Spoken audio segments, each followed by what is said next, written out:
Support for the Leadoff on WGLT and WGLT.org comes from the Central Illinois Regional Airport, where travelers are one stop away from world destinations. Connections on Delta Airlines to Atlanta are available daily. Close, convenient, CIRA. More at CIRA.com. Construction is officially underway on the Downtown Bloomington streetscape project. It's one of the things you need to know to start your day for Thursday, August 14th. I'm Ryan Denham, and this is WGLT's The Leadoff.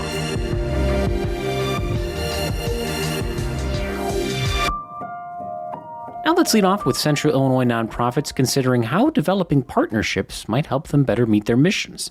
WGLT correspondent Michelle Steinbacher reports. About 100 people convened Wednesday for an annual nonprofit workshop hosted by the Bloomington-based Illinois Prairie Community Foundation. Eric Rankin leads the foundation. He says bringing people together in the nonprofit sector has benefits on two fronts. We have a lot of nonprofits that like to come together, so there's a community building aspect to it, while there's also an education piece to it. Rankin says this year's focus on coalition building and leaning on each other comes as the nonprofit sector finds itself in a challenging moment of economic uncertainty that calls for thinking outside of the box. There's a shared level of suffering in a lot of ways that are going on in the nonprofit community right now.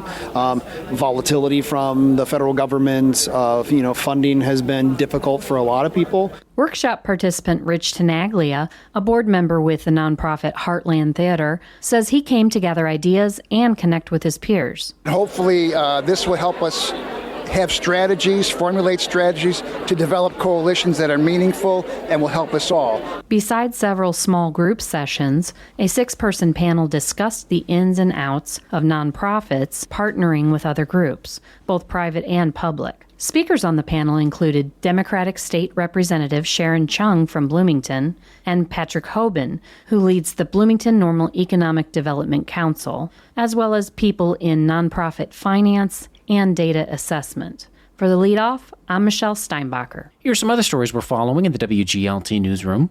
3 leading Democrats seeking to take over for retiring Senator Dick Durbin shared a stage for the first time yesterday.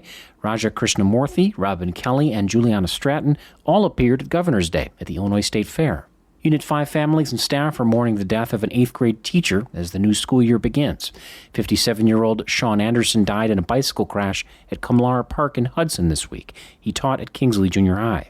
And 2 people were injured in a fire yesterday morning at the Interlake Mechalux industrial facility in Pontiac. They're expected to survive their injuries. Investigators are looking to what caused the fire. You can find more on these stories at WGLT.org. On the north end of downtown Bloomington, work is officially underway on the first stage of the first phase of the long-discussed downtown streetscape project.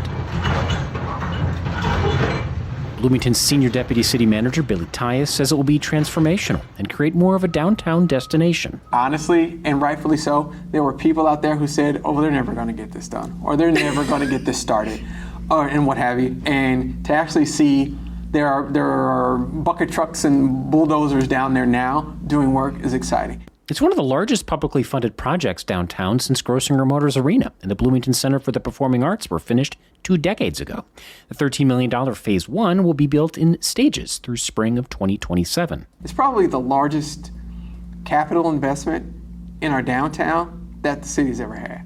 Crews began work on Stage 1 of Phase 1 just last week. That's the 600 block of North Main Street, right where it hits East Street as it curves in front of the BCPA. A marquee feature in that area will be a large lighted ring that hovers over a reimagined plaza. There'll be pavers there. It will still allow for parking, but we'll be creating like a performance space or a place, an outdoor activity space where people can come and do things outside of the establishments that are there. So maybe one day it's an outdoor concert or poetry reading, and maybe the next day some of the bars and restaurants are having an outdoor festival.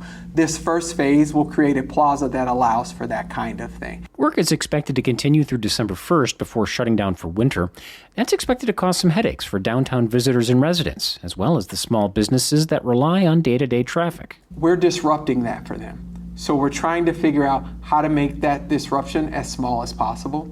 And it's going to be tough. I mean, it will be tough for people, but we're managing it. We're doing it. We're looking for alternative places to park. And we've identified some places that while this plaza is torn up, people can park. So right across the street near the BCPA, we have leased parking spaces so that people who typically would park in front of the buildings that are in the area now that's being worked on, they can park right across the street.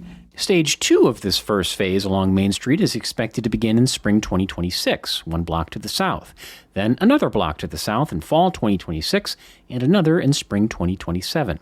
There will be new lighting, landscaping, pavers, furniture, and furnishings. When this is all done, you will have a completely new Main Street between what I believe is Jefferson and Locust Street in downtown Bloomington. And then what happens next is that a second phase comes, which is work to be done in front of the BCPA area, and there are renderings that have been done for that as well. City officials like Billy Tyus are quick to mention that the streetscape project is not just about beautification and placemaking. Tyus calls it an infrastructure project. He says 76% of the work in Phase 1 will be infrastructure. That will be new sewers and drainage. That will be new water lines. That will be new fiber conduit. That will be new things like that people don't necessarily see, that maybe don't excite people, but they're critical to our downtown and to our community. Tyus says the project's design will also nod to the existing architectural features present downtown. We've got a lot of older buildings, buildings with a lot of character. If you look up, if you're ever down there, lots of the arches that are there that are really, they were built in order to draw your eye to them. So a lot of the beautification work will build upon that in terms of the colors will not be out of line with the buildings that are already there. We are putting in bike racks and other furniture that is built in the shape of the arches so that there's a tie there that again is new but feels like the history that is there. City staff is hosting downtown office hours throughout the month of August to provide updates, answer questions, and offer technical assistance to businesses. The next one is today from 2 to 4 at Elroy's. The story was reported with WGLT's Emily Bollinger. And before we let you go, the McLean County Board meets today at 5:30 at the Government Center. On the agenda is filling a vacancy on the board for District 3.